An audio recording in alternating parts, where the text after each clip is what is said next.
now we have Maja Lundbäck. She's a former student at the Energy Systems program. So I incorrectly said that she had taken this course before, but it did not exist when she was a student here. But you have experience of 3 different governmental authorities. So you have many different perspectives of risk. And so we'll see what you have to share with us here. Thank you. Thank you very much. And thank you for inviting me here. It's so nice to be back and listen to this. And risk is really my sort of expertise here. As you say, I started my career to work with the nuclear power plants, the Swedish Radiation Safety Authority, and the risk when it comes to like core melt, the Fukushima accident and so on. And then I moved on to work with the Swedish National Grid, Svenska Kraftnät, work with the risk level of the Swedish power supply, which also will be one of the examples in my presentation. And now, just a few months back ago, I am at the Swedish Armed Forces, working as chief engineer for system safety, and also working with risk for the technical design organization at the headquarters. So risk is something we have used really extensive to work with how to design a system, really complex system. Can you all see my screen now? It looks fine. Oh, good. And we have using risk as the concept of how to evaluate, as we have heard in the previous presentation, how to evaluate measures and how to motivate costs, for example, because it's cost really much to have safety, so to say. So why and how do we work with risk at Swedish Armed Forces then? Just to take that as an example, and this is a really bureaucratic sentence, but to make sure we design and procure a technical system to provide us with the highest ability to defend and protect Sweden in the most cost-effective way. And here we can do that in 2 perspectives, which we have heard just for the previous presenters. You can have the safety perspective and the security perspective, but they need to be introduced and we need to work together. I am mainly focusing on the safety.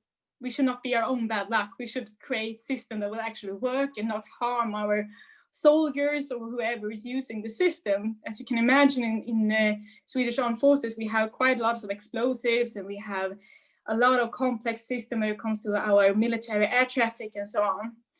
But also, if we do not design the system well, we will also be a target when it comes to security issues as well. So these need to be communication between these areas, and they need to be focused on in a total risk assessment. And why do we do this then? Well, we need to be prepared for reality, of course. And that's why we work with risk, because reality is not always so nice to us.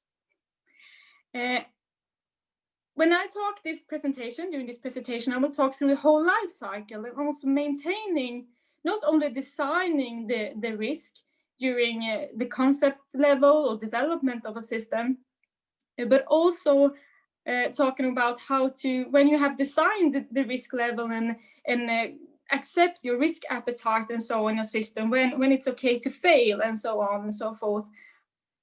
Talk about the challenging about how to do that, to maintaining the risk level when you are in the operation and maintenance phase of a system. If you look at big socio-technical system like the power system, a nuclear power plant, or any system in the Swedish Armed Forces, the lifespan of that system can be 25 years, 50 years, or maybe up to 100 years.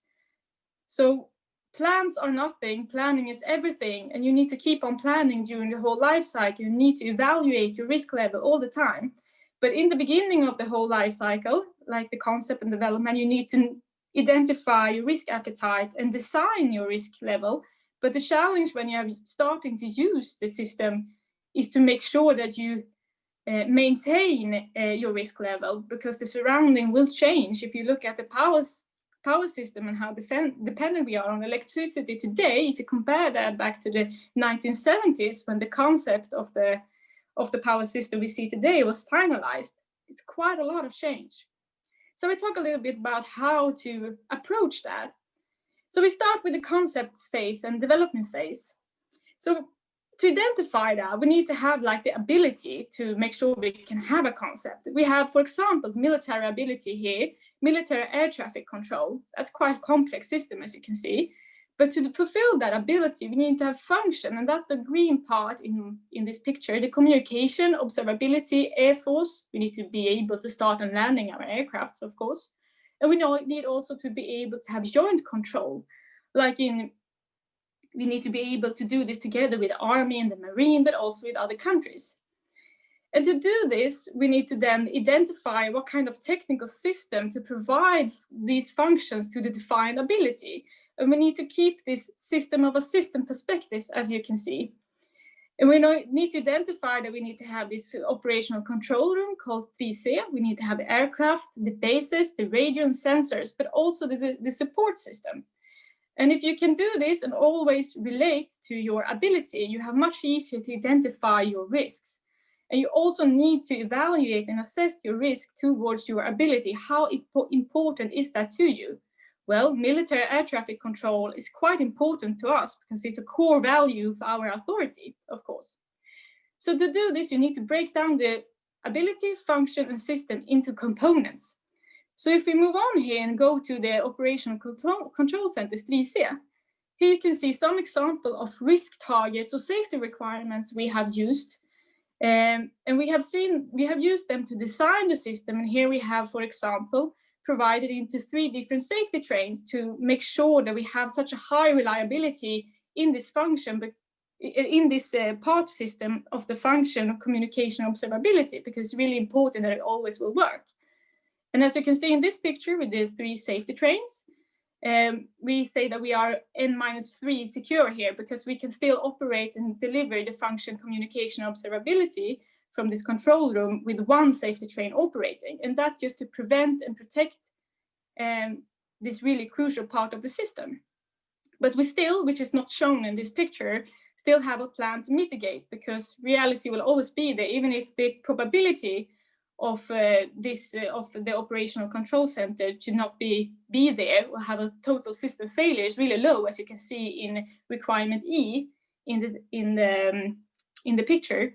It's really low, but still we need to have a plan for this.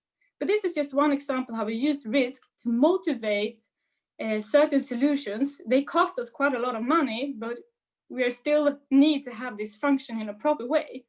So this is one way to do this, but then we also need to move into the different parts here, but also always relate to the ability we should do. So if you go down to the power supply here, this requirement, safety requirements, also go down to how to design and set up our abilities here to make sure that the operational control center will always work. So the operational control center will always provide us with the functions that's really crucial for the ability of military air traffic control. You see how we split the system in functions, systems, and components here. But also if you go down to the power supply here, it's also stated in prevention, protection, mitigation all the time to make sure we do still have ability to handle things we do not know. Because if you think about the Swedish Armed Forces, when are we going to use our system and when we still need to always work during really, really hard conditions? So we always need to have this backup plan. So risk assessments here is really good and it's necessary to do so, and we need to do it through the concept development and production. But then the greatest challenge, I would say, the operation and maintenance here. And to work in big socio-technical system, I just wanted to take the example of the challenge. It is a real challenge to identify what kind of risk level you want to have or you need to have to fulfill your core value of your authority or your company or whatever.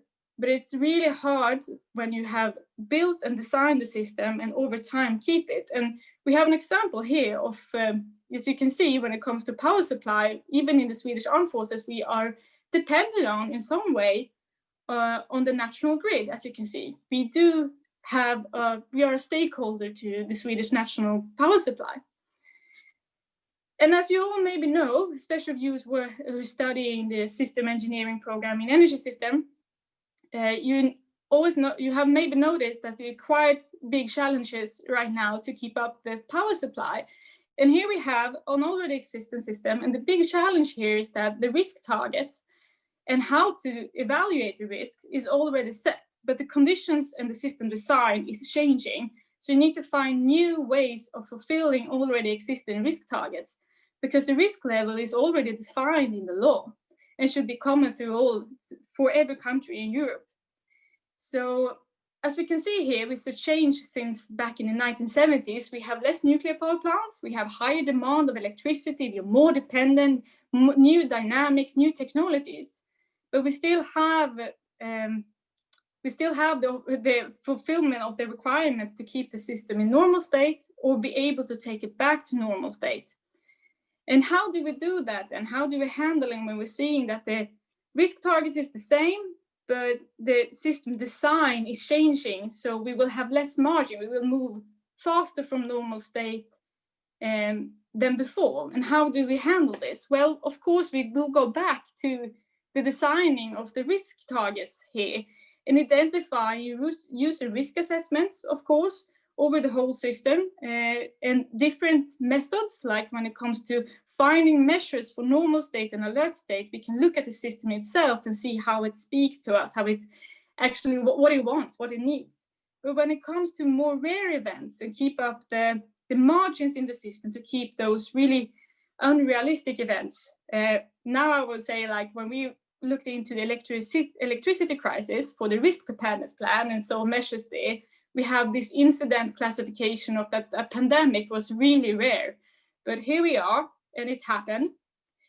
But we are really, really happy that we really looked into that before it happened, at least, and then identified it. So we were some sort of prepared. We could take measures to handle it. But still, we saw last summer it was quite hard. We actually had to go out and negotiate with Ringhals and make sure Ringhals 1 was up and running during the whole summer due to the special circumstances last summer.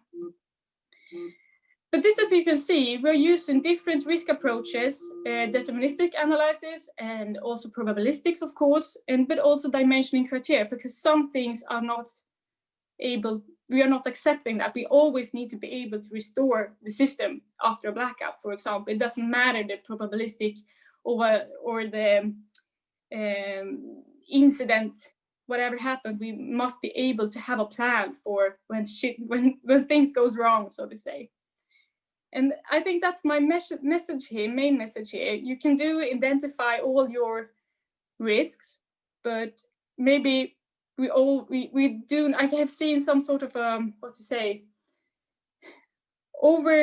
we think that we can identify the risks, but the systems are so complex and the reality is so complex, and we can never have that type of fantasize that we can prevent all the risks and we can identify it because it's too complex. So we need to work with the approach prevention, protection, and mitigation all the time.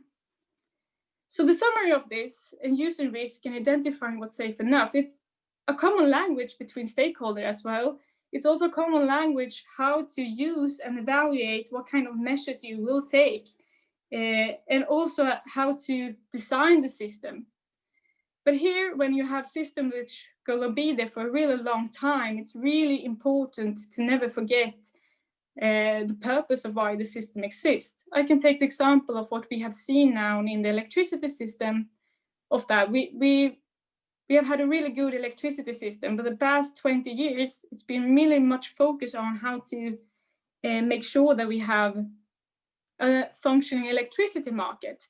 But is that really the purpose of why the system exists? I would say no. The purpose of the system is to deliver electricity. And I think we forgot that a little bit because time is not our friend here. So it's crucial to know what risk appetite you have over the whole life cycle and make sure you do not lose the purpose of the system, especially when you work for a big socio-technical system. And we will never be 100% safe. The systems will always be designed to fail. And that's maybe the most important as an engineer here. Make sure you can control the failures. Even in the nuclear power plants, you design them to take care of a core melt, even if the probability of that is really, really low. But still always design it to fail. And preventative measure is not always enough. But I also say the technical understanding of your system and knowing what to do when sort of shit hits a fan, so to say, is always crucial. And it's always crucial to be able to talk about risks. it's not that maybe the most popular subject because it costs money, and it's not always nice to or good to hear about the issues you have in some sort of a big important system in the society. But it's really important that we have the culture that allow us to talk about risks. So the key message here for those who's understanding the system, and also to the managers and also to your colleagues and whatever you're working after you have graduated from university, make sure you always feel safe to say something if you see something. I would say that's the most important ingredients to make sure that we can work with risk in a proper way. I think that's everything for me at this moment. So thank you for your attention. Thank you, Maja. Very interesting.